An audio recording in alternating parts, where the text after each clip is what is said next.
Good morning, friends. This is part of series of lectures on clinical cardiology.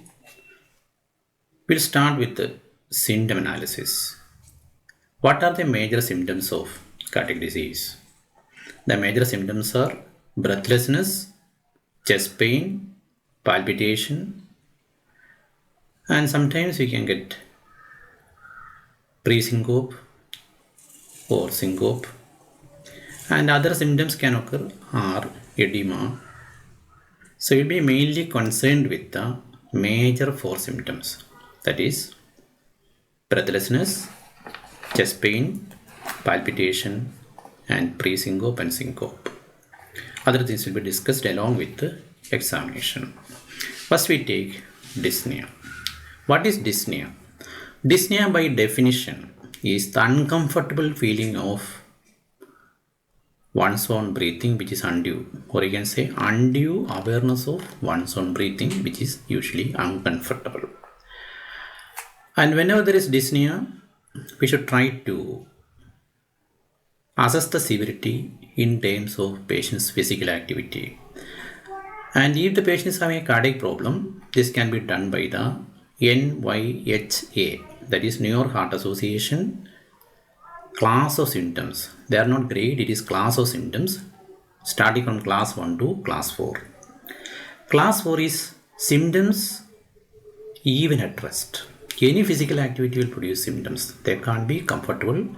Even at rest they have got symptoms. So that is easy, that is class 4. Class 1 is no symptoms on ordinary physical activity. That is, patient is able to do routine activities with any problem, that is asymptomatic. So patient has got a heart disease, is asymptomatic, that is class 1.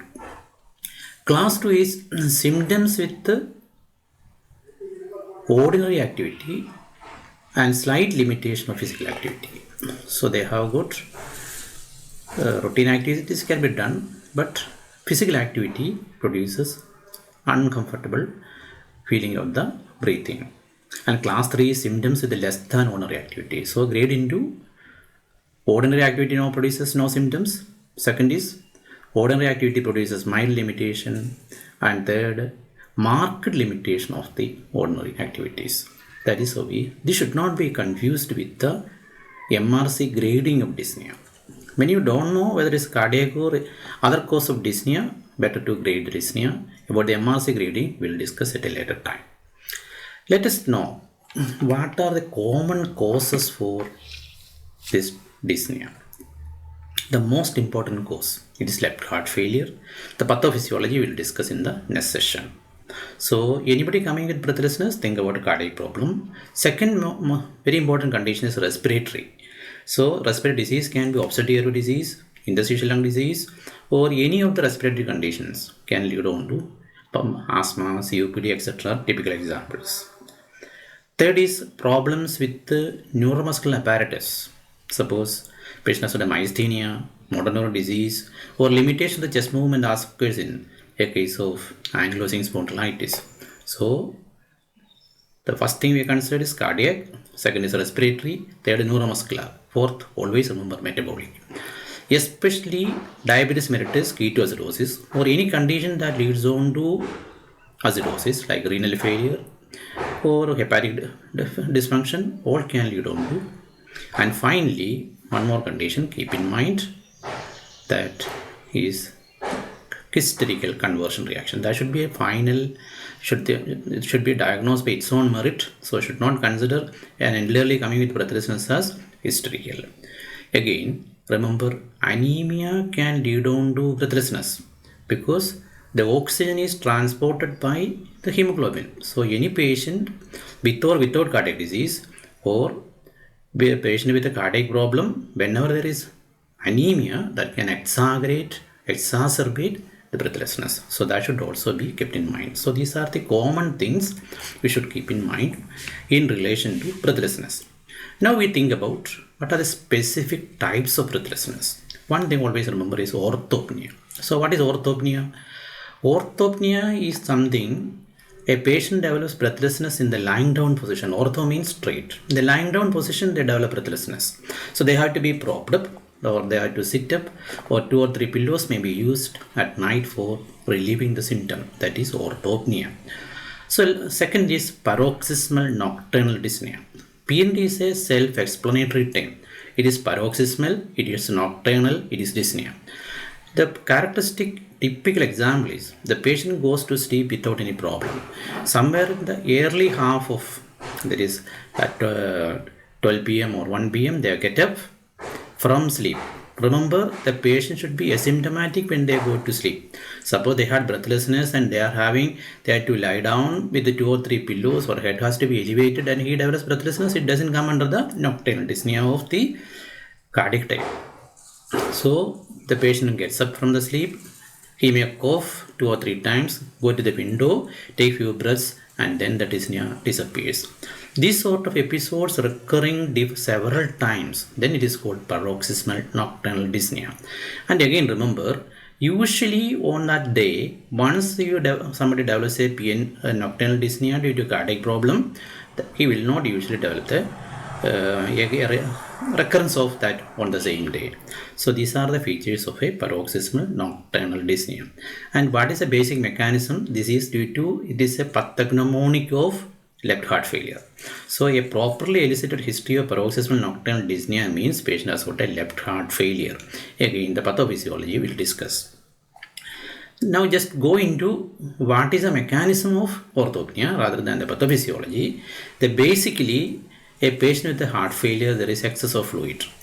In the lying down position, what happens, from the dependent region, fluid comes to the circulation. The heart is already unable to pump the blood.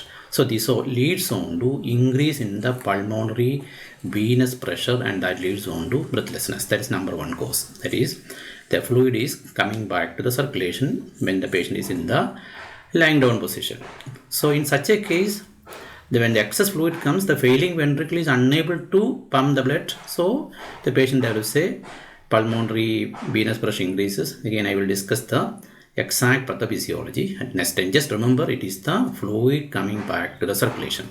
Second, when you are lying down, what happens is the diaphragm is getting elevated. So elevated diaphragm, that will lead on to a decrease in the vital capacity. So that is the second reason. These are the two things you should remember. So next point is paroxysmal nocturnal dyspnea. Again, almost same mechanism is the cause for the paroxysmal nocturnal dyspnea. Then what are the causes? Causes of PND, again it is a pathognomonic finding of left heart failure. Another thing you should remember is trypopnea. Trypopnea means patient has got breathlessness in lying down, occurs only in one particular position, either in the right lateral position or left lateral position they can develop. So the reason is there is some pulmonary problem. So for example, somebody has got a right side pleural effusion. He will not be able to lie down on the normal side because already the right side there is pleural effusion and patient lies on the left side. What happens? The left side is normal, and as it is a dependent part, the movement is restricted and patient can develop breathlessness. So lung diseases like pleural effusion can lead on to, again, sometimes in congestive heart failure, when there is pleural effusion, you can get it. Then one more terminology is the platypnea. Platypnea is dyspnea which occurs only in the upright position. So it is the reverse of the orthopnea. Orthopnea patients are better in the sitting position. Platypnea patients are better in the lying position. Sometimes it's called orthodeoxia. That is, in the standing position, the oxygenation comes down. So it is called orthodeoxia. It is one of the characteristic features that occur that in hepatopulmonary syndrome, that is in liver disease, we can get what is called this platypnea. In the next session, we'll discuss in detail what is the pathophysiology of this breathlessness due to cardiac problem and how to take the history of a patient with dyspnea. So in any dyspnea, minimum thing you should remember what is the grade, the severity. Second, whether the patient has got a paroxysmal nocturnal dyspnea is there. If PND is there, how frequent it is, and when is the last time the patient had a PND. And then just think about the platypnea, orthopnea, the orthodeoxia, that is characteristic of the platypnea. Hope this session was useful to you. We'll come with another episode detailing the pathophysiology of the dyspnea in cardiac disease. Thank you.